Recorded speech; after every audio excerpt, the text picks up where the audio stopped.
Carpet बिछाकर अपनी सेना को भेजकर पुतिन ने अपने दोस्त प्रधानमंत्री नरेंद्र मोदी के वेलकम में स्पेशल इंतजाम कर रखे थे। और फिर नजर आई ये स्पेशल मिठाई जो पुतिन ने अपने दोस्त के लिए खास एयरपोर्ट पर ही भेजी थी। भारत और रूस की सांस्कृतिक पहचान बन चुके लड्डू और रूस के स्पेशल केक के साथ पीएम मोदी का आवभगत हो रहा था। एयरपोर्ट पर ही इतना स्वीट जेस्चर पीएम मोदी ने जैसे ही देखा, उन्होंने अभिवादन स्वीकार किया। मिठाइयों को स्वीकार करते हुए President Putin, they want to create a new order. And they cannot create a new order without Indian Prime Minister Narendra Modi or without India. Because remember, these are middle powers. India is a middle power.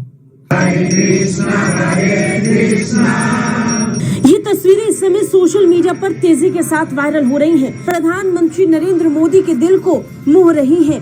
प्रधानमंत्री नरेंद्र मोदी के स्वागत में हरे राधा हरे कृष्ण की धुन रूस में जब उन्होंने सुनी तो मुस्कुराते नहीं रुक रहे थे पीएम मोदी। रूस में बड़े स्तर पर भारतीय सभ्यता और संस्कृति का सम्मान किया जाता है। रूसी लोग किस तरीके से भारतीय सभ्यता को गले लगा रहे हैं, उसकी ये झलक साफ दिखाई पड़ रही है।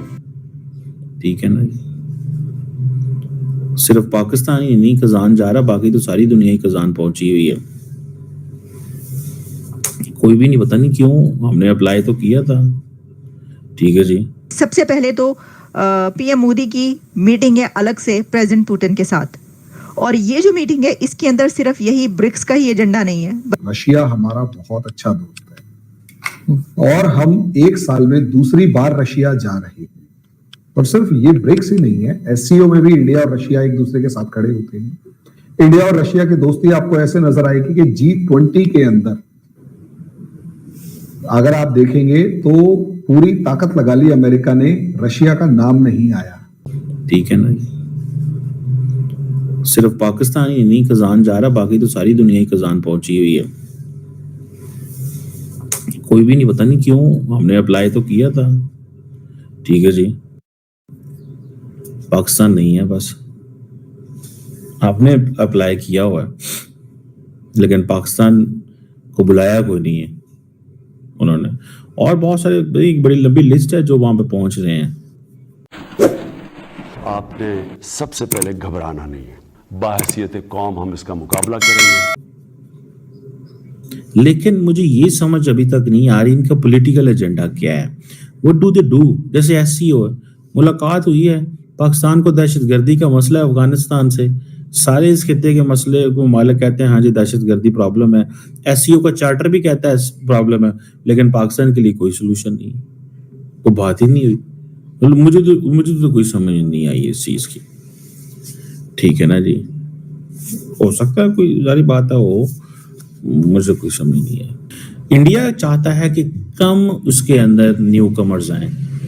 इंडिया भी जैसे तैसे पसंद वही करता है अमेरिकन स्टाइल कि थोड़े हों, मतलब हम जानदार हों हमारा, लेकिन बीच में वो चूचों का मुरब्बा बांझे सारे बेच बड़े ने जनाब, वो भी आ गए, वो भी आ गए, ये भी आ गए जनाब, बेलारूस भी आ गया, चाड भी आ गया, क्यूबा भी आ गया, बहरीन भी आ गया, अल्जीरिया भी आ गया, पता नहीं की आ गया होगा, मार के आए थे, कितने कितने कंसेंसस पैदा करेंगे और क्या क्या कंसेंसस होगा, ये लोग तबाह बर्बाद हो जाएगा।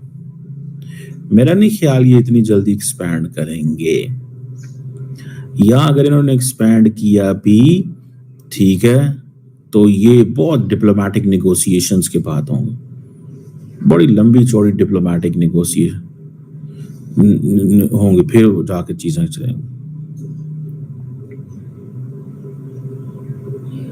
ठीक है जी। कम से कम इंडिया का ख्याल ये है कि 3 से 5 साल के अरसे के अंदर नए लोगों को आना चाहिए। अभी आए ना, 5 साल ब्रेक लगाएं, 5 साल ब्रेक लगाएं और फिर लोगों को अंदर आने दें। 5 साल ब्रेक लगाएं, फिर लोगों को अंदर आने दें।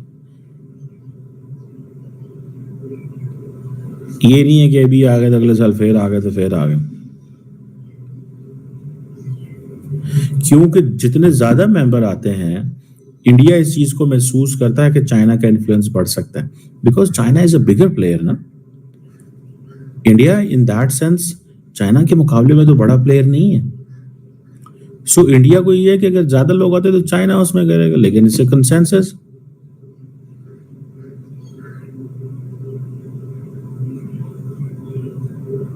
लेकिन इंडिया को बाकी ममालिक की भी जरूरत है, ब्राजील की जरूरत है। इंडिया अकेले तो इसमें नो नहीं कर सकता फॉर लॉन्ग। सो बहरहाल ये चीजें वहां पे मौजूद हैं। अब चाइना, इंडिया, बाकी ममालिक, अब टर्की भी वहां पे जा रहे हैं। ठीक है जी, आप मुझे ये बताएं, वेस्ट ने क्या पुतिन को ब्लैकलिस्ट किया, क्या बाइकआउट करवाया है कि काजान के अंदर 20 बायलैटरल मीटिंग्स कर रहा है वो head of government and state के साथ। 20, आप मुझे बताएं। रशिया हमारा बहुत अच्छा दोस्त है और हम एक साल में दूसरी बार रशिया जा रहे हैं। और सिर्फ ये ब्रिक्स ही नहीं है, एससीओ में भी इंडिया और रशिया एक दूसरे के साथ खड़े होते हैं। इंडिया और रशिया की दोस्ती आपको ऐसे नजर आएगी कि G20 के अंदर अगर आप देखेंगे तो पूरी ताकत लगा ली अमेरिका ने, रशिया का नाम नहीं आया, यूक्रेन का नाम नहीं आया, इंडिकेटिंग मैनर पे ये कहा कि most of issues must be solved peacefully, बस ओवर, नाम किसी का नहीं आया। यहां तक स्टेटमेंट G20 के अंदर जब पूछा गया कि आपने रशिया के बारे में कुछ नहीं कहा, तो और बाली में तो G20 वालों ने कहा था, तो डॉक्टर एस जयशंकर ने कहा कि Bali is Bali, Delhi is Delhi. अब आप अंदाजा लगाकर देखिए ना, तो हमारे लिए रशिया और रशिया के लिए हम कितने गहरे दोस्त हैं। इतनी एक्सट्रीम सिचुएशन में सोचकर देखिए कि इंडिया के लिए ये समिट अपनी दोस्ती निभाने का कितना इंपॉर्टेंट रहा होगा कि रशिया से इंडिया। एक टाइम ऐसा था जब बांग्लादेश के अंदर आपकी और हमारी लड़ाई हो रही थी, तो अमेरिका आपके साथ आकर खड़ा हो गया था, उसने अपना पूरी की पूरी फ्लीट भेज दी, ब्रिटिश फ्लीट आ रही है।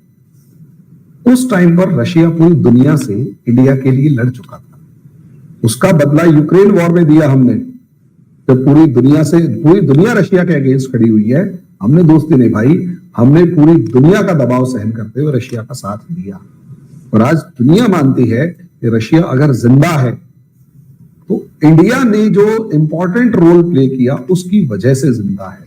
सोचकर देखिए, रशिया का ऑयल इंडिया परचेज करता, उसे इंडिया में नहीं खर्च करता, कंज्यूम करते हम लोग, वो सारे का सारा ऑयल यूरोप को भेज देते। यानी यूरोप ने जो रशिया से ऑयल ना खरीद के रशिया के ऊपर ऑयल एम्बार्गो लगाया था, प्रॉब्लम क्रिएट करी थी, इंडिया ने वो बचाया।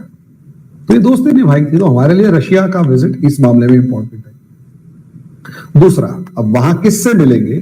सऊदी अरेबिया होंगे, बहुत अच्छे दोस्त हैं। ईरान होगा, बहुत अच्छे दोस्त है, कोई दिक्कत नहीं है। सबसे इंपॉर्टेंट, चाइना के साथ मिलेंगे। मैडम, इस इंपॉर्टेंस को आप इससे अंदाजा लगाइए, हम कुछ दिन पहले डिस्कस कर रहे थे, जब डॉक्टर एस जयशंकर पाकिस्तान आए थे तो उन्होंने 3 वर्ड्स कहे थे। एक मैसेज पाकिस्तान के लिए था कि terrorism, separatism, extremism are the biggest hurdles for trade and connectivity और पावर सप्लाई। जो भी चाइना को भी कहा था, अगर आप किसी की टेरिटोरियल बाउंड्रीज को रिगार्ड नहीं करते तो आप अच्छा उम्मीद नहीं कर सकते कि एससीओ के अंदर हम आपसे भरोसा करें।